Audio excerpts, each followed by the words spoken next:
La Chine compte un nombre record de diplômés de l'enseignement supérieur. Cela devrait être une bonne chose. Sauf qu'il n'y a pas assez d'emplois de col blanc pour eux sur le marché du travail.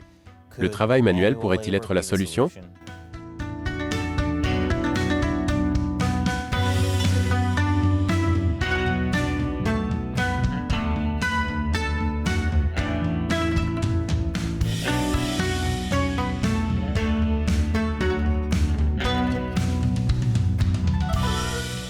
Bienvenue sur Chine non censurée. Je suis Chris Chappell. Dans la plupart des pays, le fait d'avoir fait des études supérieures est considéré comme une bonne chose. Les diplômés de l'enseignement supérieur vivent généralement plus longtemps et en meilleure santé. Ils gagnent souvent plus d'argent, ce qui a de nombreuses retombées positives. L'argent donne des super pouvoirs, comme celui de contrôler la météo. En effet, avec suffisamment d'argent, on peut faire pleuvoir quand on veut.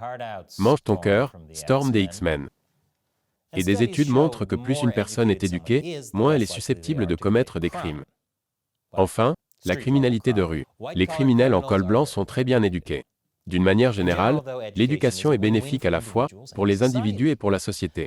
Aussi, lorsque le taux d'obtention d'un diplôme universitaire en Chine a atteint son niveau le plus élevé l'année dernière, cela aurait dû être une grande nouvelle. Après tout, le gouvernement a injecté des tonnes d'argent dans l'enseignement supérieur pour aider à produire des diplômés.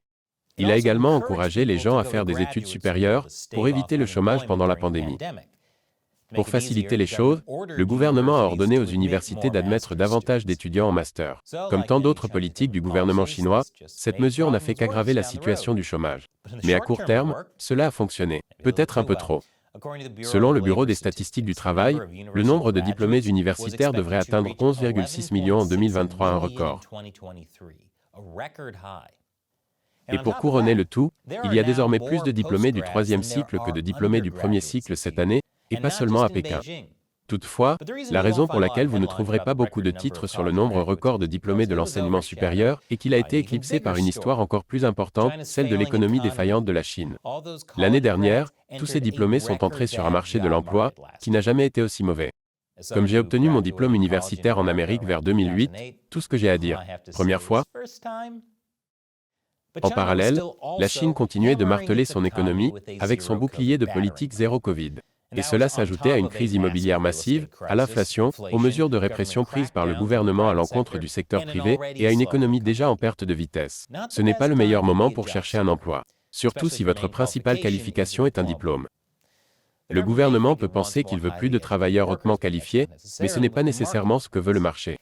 En fait, ce que le marché voulait vraiment, c'était des personnes ayant des qualifications orientées vers la technique, plutôt que des diplômes académiques généraux. Cette ligne rouge montre que le taux de chômage des 16 à 24 ans était déjà élevé. En juillet dernier, il a atteint le taux record de 19,9%. Ce chiffre est à comparer aux quelques 5% du reste de la population. Bien entendu, en supposant que les données chinoises sur l'emploi soient exactes, ce qui est toujours douteux. Je ne ferais même pas confiance à la Chine si elle disait qu'il y a 7 continents. Si elle disait cela, je me dirais, eh bien, il doit y en avoir un 8e, et il le cache quelque part. Mais même si les chiffres sont truqués, le fait que le Parti communiste chinois dise que c'est mauvais signifie que c'est probablement très, très mauvais. L'augmentation du taux d'emploi des jeunes en Chine est désormais l'une des principales priorités du gouvernement. C'est parce que le parti est terrifié par les jeunes, et plus particulièrement par les jeunes chômeurs. Je vous expliquerai tout de suite après cette pause publicitaire. Bienvenue à tous. Le Parti communiste chinois est terrifié par les jeunes. Ce qui est logique. En général, les jeunes ont beaucoup d'énergie, des opinions bien arrêtées et un discernement discutable, ce qui est la recette parfaite pour l'action politique. La dernière fois que le parti a connu un soulèvement politique majeur, c'était lorsque les étudiants ont commencé à réclamer des réformes démocratiques en 1989. Le gouvernement a mis fin aux manifestations en faisant intervenir l'armée et en les abattant. Comme de nombreux manifestants s'étaient rendus sur la place Tiananmen à Pékin, cet événement a été connu sous le nom de « massacre de la place Tiananmen ». Après cela, de nombreux jeunes ont fui le pays. Car si certains jeunes pensent que la fête est terminée une fois que les amuse-gueules ont disparu, la plupart pensent qu'il est temps de partir lorsque les autres assassinent tous ceux qui ne sont pas d'accord avec eux. Grossière faute de goût, mec. Pour ceux qui sont restés, le parti a fait un marché faustien. Nous vous laisserons gagner de l'argent à condition que vous vous taisiez et que vous ne contestiez pas le gouvernement. Le gouvernement semblait s'en accommoder, du moins jusqu'à ce que la pandémie frappe. La politique chinoise du « zéro Covid » a alors contraint les gens à rester chez eux pendant des semaines, voire des mois. Les flux d'argent se sont taris. Les gens ont manqué de nourriture ou n'ont pas pu obtenir de traitement médical et sont morts. D'autres ont été envoyés dans des camps de quarantaine orwelliens gérés par le gouvernement qui ne disposaient même pas des équipements de base. Comme je l'ai déjà mentionné, cette situation est venue s'ajouter à une économie déjà mal en point. Au final, le gouvernement a vu sa part de marché s'effondrer, si bien que les citoyens chinois ont renoncé de leur côté. Ils ont commencé à défier les confinements en masse pour sortir et protester. Le gouvernement a levé la politique du « zéro Covid » peu de temps après le début de ces protestations généralisées. Bien entendu, les manifestants ont également été traités discrètement. Le Parti communiste chinois ne pouvait pas laisser croire aux gens qu'ils pouvaient protester et s'en tirer à bon compte, n'est-ce pas? Mais le fait que ces manifestations aient eu lieu montre que les gens désespérés sont prêts à prendre des mesures désespérées, y compris à risquer leur vie pour protester. Et le parti le sait. C'est encore pire lorsque ces personnes désespérées sont jeunes et disposent de beaucoup de temps pour ruminer leur désespoir. Déjà, la jeunesse chinoise est désillusionnée par le Parti communiste. Nous avons abordé dans des épisodes précédents le mouvement chinois du « ne rien faire et baisser les bras ». Le lien se trouve ci-dessous. En gros, il s'agit pour les Chinois qui ne voient pas d'avenir, d'arrêter d'essayer d'avancer et de faire profil bas. Bien entendu, l'expression « rester couché » est désormais fortement censurée sur l'Internet chinois. Désolé, messieurs les influenceurs chinois du fitness. Se mettre à plat est désormais un crime national. Heureusement que j'ai déjà une ceinture abdominale ciselée. Les internautes se sont donc tournés vers le personnage principal fictif de l'histoire de 1918, Kong Yiji, pour exprimer leur frustration. Kong Yiji est un érudit pauvre, dont les airotins sont constamment raillés par les gens du peuple dans le bar où se déroule l'histoire. Bien qu'il ait reçu une bonne éducation, Kong Yiji est si pauvre qu'il devient pratiquement un mendiant. Selon le China Digital Times, il en est venu à symboliser le choix auquel sont confrontés les jeunes diplômés d'aujourd'hui. Poursuivre une carrière de col blanc et risquer le chômage, ou retirer leur toge d'érudit et occuper un emploi ouvrier qu'ils espéraient éviter grâce à leurs études. Je dois dire qu'on ne peut pas leur reprocher de ne pas vouloir des emplois ouvriers de la Chine. Les emplois en usine sont exténuants et peu rémunérateurs. Par exemple, Foxconn, qui fabrique les iPhones pour Apple, paye aujourd'hui ses travailleurs un peu moins de $3 de l'heure. Le secteur technologique chinois est bien mieux rémunéré, mais il est connu pour sa charge de travail écrasante et son rythme de travail 9-6, où l'on travaille de 9h à 21h, 6 jours par semaine. Pour de nombreux jeunes, l'éducation est un moyen d'échapper à ces extrêmes. Et comme je l'ai dit plus haut, le parti a encouragé les gens à obtenir des diplômes. Mais il n'a pas su les satisfaire. Finir avec un diplôme que l'on n'utilise jamais, en tant que titulaire d'un diplôme de composition musicale classique, je n'ai aucune idée de ce que cela peut représenter. C'est certainement un problème pour le gouvernement chinois. Aujourd'hui, les jeunes sont désillusionnés, frustrés, sans emploi, et représentent potentiellement une force avec laquelle il faut compter. Mais le PCC ne gère pas la situation de manière très constructive. Qu'y a-t-il d'autre? Après cette dernière pause publicitaire, je parlerai de la façon dont le gouvernement jette du sel sur les blessures des chômeurs. Bon retour parmi nous. La Chine enregistre un taux de chômage record pour les jeunes de 16 à 24 ans. La situation est particulièrement difficile pour les diplômés, car il n'y a pas assez d'emplois pour les cols blancs. Les jeunes sont désabusés et en colère. Cependant, au lieu d'assumer la responsabilité de la mauvaise conjoncture, l'État rejette la faute sur les diplômés de l'enseignement supérieur, qui ne veulent pas se retrousser les manches et faire du travail manuel. Le mois dernier, la Ligue de la jeunesse communiste a critiqué les jeunes diplômés qui s'accrochaient à leurs aspirations professionnelles, les accusant de refuser d'aller serrer des vis dans les usines, et exhortant la génération actuelle à enlever leurs costumes, retrousser leurs manches et aller sur les terres agricoles. Oui, petits bourgeois de droite. Pourquoi vous préoccupez-vous tant de l'emploi que vous occupez? Le gouvernement a mis en place des filets de sécurité pour vous. Et par là, je veux dire des filets anti-suicide en dehors de Foxconn, parce que le travail est si horrible. Cela fait suite à un certain nombre d'articles élogieux, publiés dans les médias d'État chinois sur les vertus du travail manuel. Prenons par exemple ce reportage de CCTV sur un porteur de Chongqing. Alors que l'homme effectue des livraisons dans la ville, le narrateur parle de la tranquillité d'esprit que procure le travail physique. Ce que le narrateur ne mentionne pas, cependant, c'est que ces porteurs ne gagnent que 300 à 450 $ par mois, soit environ la moitié de ce qu'un diplômé de l'enseignement supérieur gagne, dans un poste de premier échelon.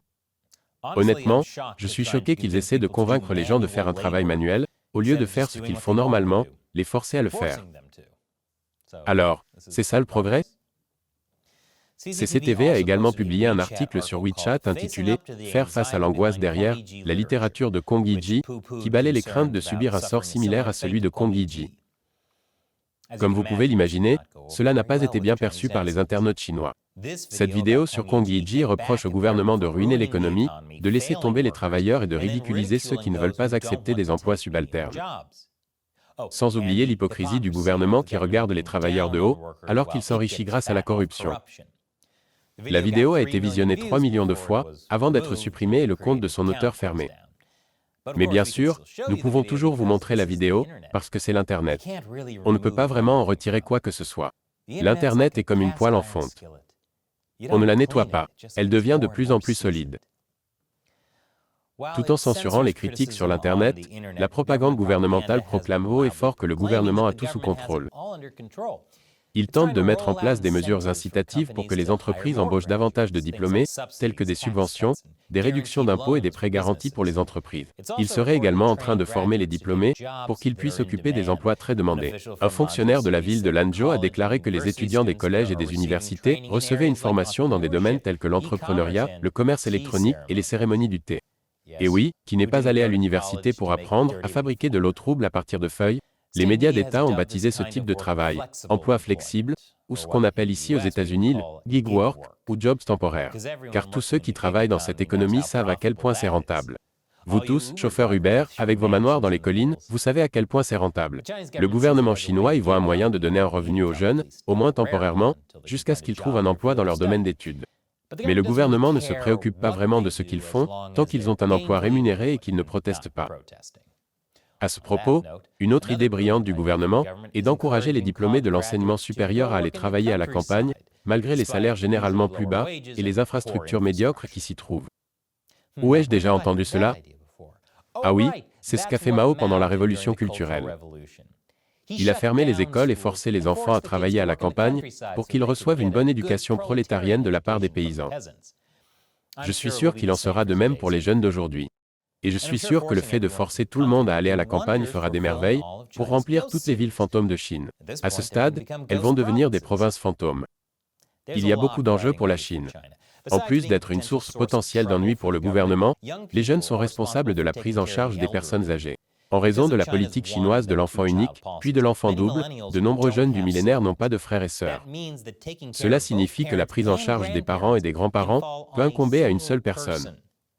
Ainsi, la jeune génération qui a travaillé dur pour obtenir un diplôme universitaire est censée accepter des emplois manuels mal rémunérés à la campagne, en plus de s'occuper des membres vieillissants de leur famille et d'en profiter. Leur avenir est si brillant qu'ils doivent porter des lunettes de vision nocturne. Simultanément, la jeune génération est responsable de la suivante et, jusqu'à présent, cela ne se passe pas bien. De moins en moins de personnes choisissent d'avoir des enfants et, par conséquent, la population chinoise diminue. Cela ne devrait pas être surprenant. La dernière chose qu'un groupe de jeunes gens surchargés par le travail manuel et les membres vieillissants de la famille souhaitent, c'est avoir des enfants. Mais cela a des répercussions sur le système de retraite, car ce sont généralement les jeunes qui cotisent au fonds de pension de la génération plus âgée. Le gouvernement a récemment relevé l'âge de la retraite pour résoudre ce problème, mais comme tant d'autres politiques gouvernementales, ce n'est qu'un pansement. À terme, la Chine aura besoin de 109 pour remplacer les retraités, ce qui ne semble pas près d'arriver. Tout se résume à cela. Le taux élevé de chômage des jeunes en Chine est une véritable crise pour le parti. Si les jeunes ne peuvent pas trouver d'emploi, ils seront plus enclins à protester. Ils ne seront pas en mesure de soutenir financièrement leur famille. Et s'ils ne peuvent pas soutenir financièrement leur famille, ils seront moins enclins à avoir des enfants. Et cela pourrait même conduire à des sécheresses. Parce que sans argent, comment peuvent-ils faire tomber la pluie? Selon vous, que devrait faire la jeunesse chinoise? Faites-le nous savoir dans les commentaires ci-dessous. Cette émission n'existerait pas sans le soutien de téléspectateurs comme vous. YouTube démonétise, supprime et désabonne secrètement des personnes de cette chaîne. Si vous souhaitez soutenir cette émission, vous pouvez acheter l'un de ces superbes posters de voyage de l'ouest de Taïwan dans notre boutique sur chinauncensored.tv/merchandise. Vous pouvez également rejoindre notre armée de 50 centimes en contribuant à l'émission par le biais de Patreon, c'est patreon.com/chinauncensored. Vous bénéficierez d'un tas d'avantages, dont la possibilité de me poser des questions auxquelles je répondrai dans l'émission. La question d'aujourd'hui vient de Logan. Ces voyous ne vous dérangent jamais? Logan demande en réponse à cet épisode sur le poste de police chinois secret à New York. Pour la plupart, ces gars-là se sont concentrés sur la poursuite des Chinois vivant aux États-Unis, même s'ils étaient des résidents américains légaux. Ils faisaient des choses comme des menaces de violence contre un dissident chinois et sa famille, dans le but de forcer la personne à retourner en Chine pour être arrêtée par les autorités du PCC. Le Parti communiste chinois n'a pas besoin de faire quoi que ce soit de ce genre à mon égard. Notre plus gros problème est que YouTube supprime ces vidéos pour que personne ne les voie. Vous êtes-vous déjà demandé comment une chaîne, qui compte près de 2 millions d'abonnés, n'obtient qu'environ 100 000 vues pour chaque épisode? C'est pourquoi le soutien de téléspectateurs comme vous est si essentiel à la survie de Chine non censurée. Merci donc pour votre question et votre soutien, Logan, et merci de nous regarder. Une fois de plus, vous pouvez faire la différence entre la poursuite ou l'annulation de Chine non censurée. Il suffit $1 par épisode sur patreon.com/China Uncensored. Encore une fois, je suis Chris Chappell. À la prochaine fois.